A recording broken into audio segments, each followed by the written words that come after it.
Hello everyone. यहाँ पर एक क्वेश्चन डिस्कस करने जा रहे हैं जो कि रिलेटेड है सेमी कंजर्वेटिव रेप्लिकेशन, जिसको पॉस्टुलेट किया था वाटसन एंड क्रिक ने 1953 पे।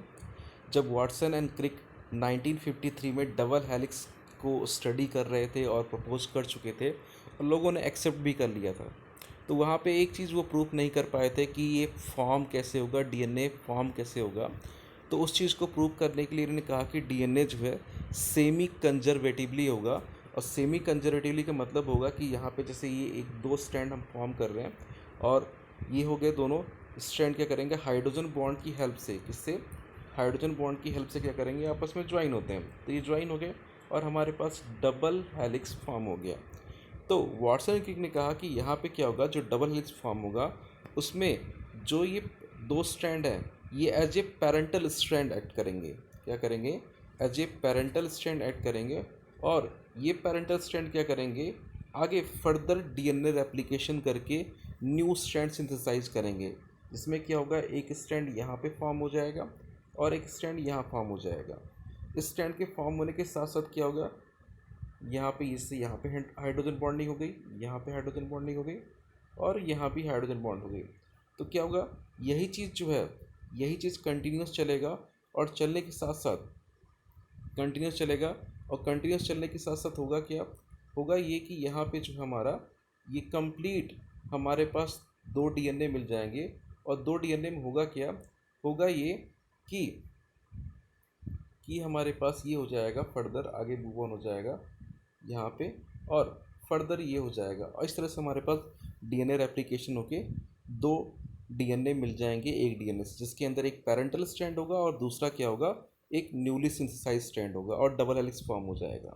तो जब इन्होंने ये वाटसन क्रिक ने कहा तो उसी को जो मैसेल्सन स्थाल हैं इन्होंने क्या किया, इसको प्रूव किया 1958 में एक एक्सपेरिमेंट को परफॉर्म करके, जिसमें इन्होंने क्या किया, ई कोलाई बैक्टीरिया यूज़ किया।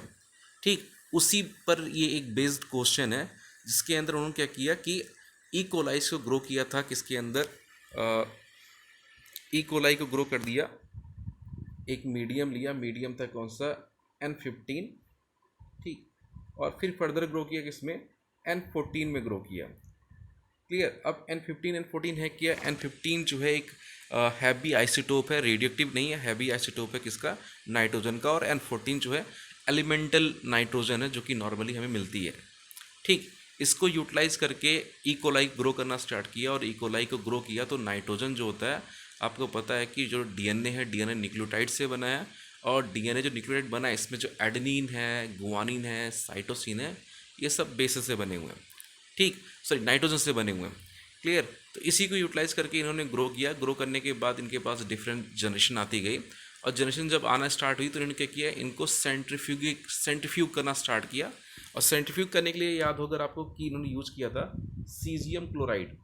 क्या यूज़ किया, सीजियम क्लोराइड एक डेंसिटी ग्रेडियंट मीडियम है, जिसके अंदर क्या किया, इकोलाइज को इन्होंने सेंट्रीफ्यूग किया। तो सेंट्रीफ्यूग किया और सेंट्रीफ्यूग करने के बाद एक हैवी हमारे पास एक नॉर्मल है। तो जब ये ऐसा रहेगा तो क्या करेंगे, ये अपनी डेंसिटी के अकॉर्डिंग जो है नाइट्रोजन जो रहेगा, हैवी रहेगा तो हैवी और लाइट रहेगा तो लाइट उसके अकॉर्डिंग अरेंज होना स्टार्ट करेंगे। तो इन्होंने यही करके अरेंज करना स्टार्ट किया। ठीक, अब ये जो अरेंज करने के स्टार्ट किया तो इनके पास जो है होता क्या है, पहले जो पढ़ा है आपने कि इनके पास क्या आ जाएगा, इनके पास आ जाएगा एक हैवी हैवी डीएनए कैरी करने वाले इकोलाइज आ जाएंगे। क्लियर। कब, जब सबसे पहले ये N15 में करते हैं। ठीक, फिर N14 में जब करते हैं तो इनके पास क्या आता है, जब सेंट्रीफ्यूग करते हैं तो इनके पास क्या, इंटरमीडिएट साइज़ के बनते हैं।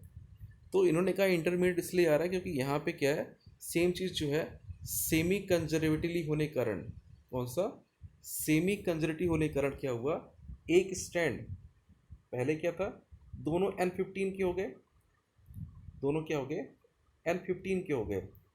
क्लियर। दोनों क्या हुए, N15 के हो गए और जैसे ये भी हो गया N15 का और ऊपर वाला भी N15 का हो गया। अब हुआ क्या, जब ये रेप्लिकेशन हुआ N15 में तो यहाँ पे दोनों हैवी हो गए। अब जब इनको फिर हमने N14 में ट्रांसफ़र किया तो यहाँ पे क्या हुआ, हमारे पास एक डीएनए इस तरह का फॉर्म हो गया, एक डीएनए इस तरह का फॉर्म हो गया। क्लियर?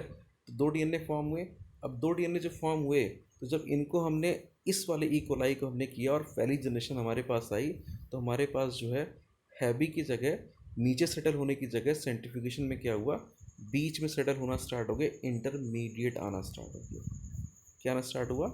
इंटरमीडिएट आना स्टार्ट हुआ। क्लियर?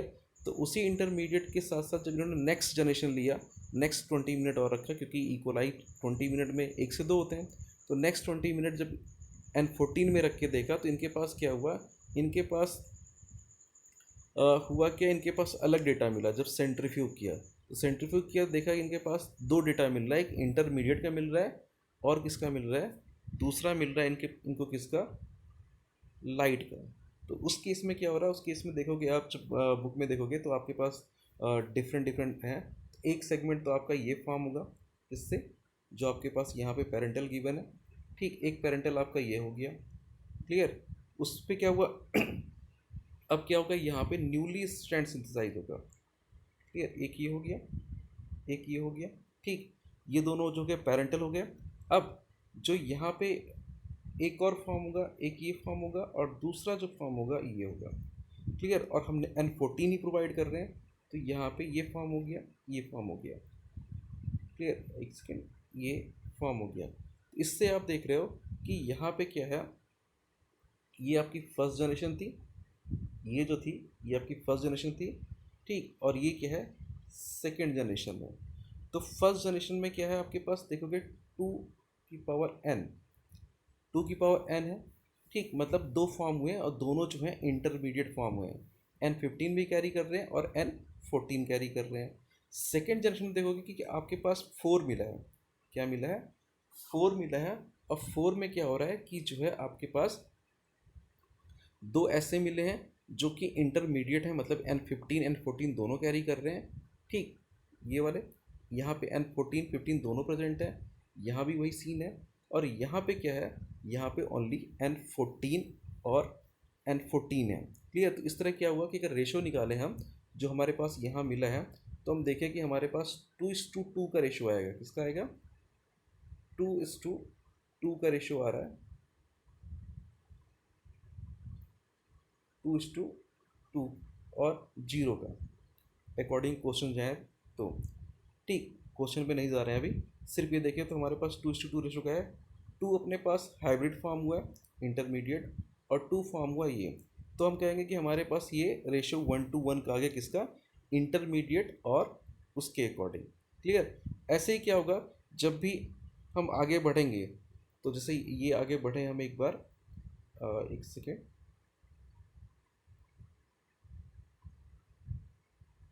ठीक, तो जैसे हमारे पास यहाँ पे मैंने इस वाले का लिया था 2 की पावर 1 लिया था, यहाँ पे क्या हो जाएगा 2 की पावर 2 हो जाएगा।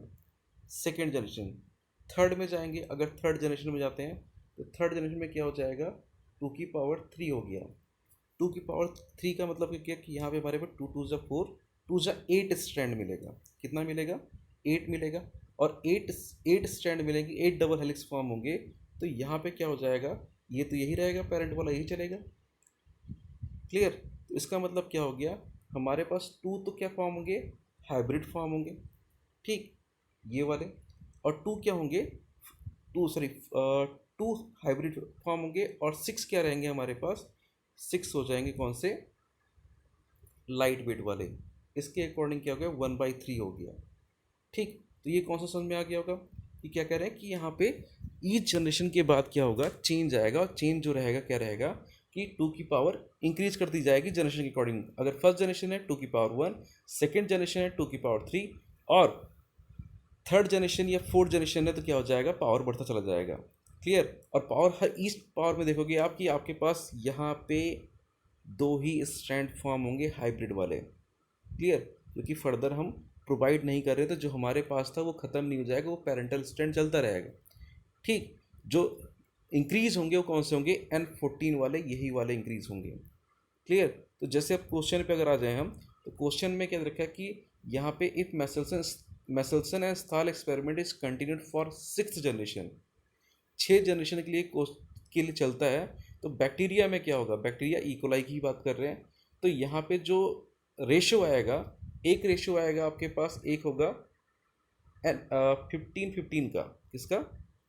15n का। दूसरा होगा हाइब्रिड 15n और 14n। ठीक, तीसरा कह रहा है लाइट का होगा। क्लियर? कब? 6th जनरेशन की बात आई है, किसकी? 6th जनरेशन की बात आई है। तो 6th जनरेशन में क्या होगा? 2 की पावर 6 हो जाएगा। कितना हो गया? 2 की पावर 6 हो गया। ठीक, इसको आप और इजी अगर करना चाहो तो 2 की पावर 6 को आप ऐसे कर, 2 इंटू 2 इंटू 2 इंटू 2 इंटू 2। ठीक, कितना हो गया? 4 हो गया। 5 इंटू 2। क्लियर? तो ये हो गया आपका 2 टू ज़ा 4, 2 ज़ा 8, 2 ज़ा 16, 2 ज़ा 32, 64। इसका मतलब टोटल कितने फॉर्म होंगे? 64 स्टैंड फॉर्म हो जाएंगे। कितने फॉर्म होंगे? 64 स्टैंड फॉर्म होंगे। तो जो 64 स्टैंड है, कितने? 64 स्टैंड में अब देखें हमारे पास क्या क्या मिलेगा हमें। 64 में हमें क्या क्या मिलेगा? तो फर्स्ट हम आ जाए किस पे? इस वाले पे हैं रेशियो में 15n।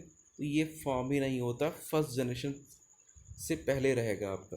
क्लियर? क्योंकि उसके बाद हमें n14 प्रोवाइड करते हैं तो 15n फॉर्म ही नहीं होता। क्लियर? तो ये हमेशा अपना जीरो रहेगा। अब इसकी बात करते हैं हाइब्रिड और n14 वाले की।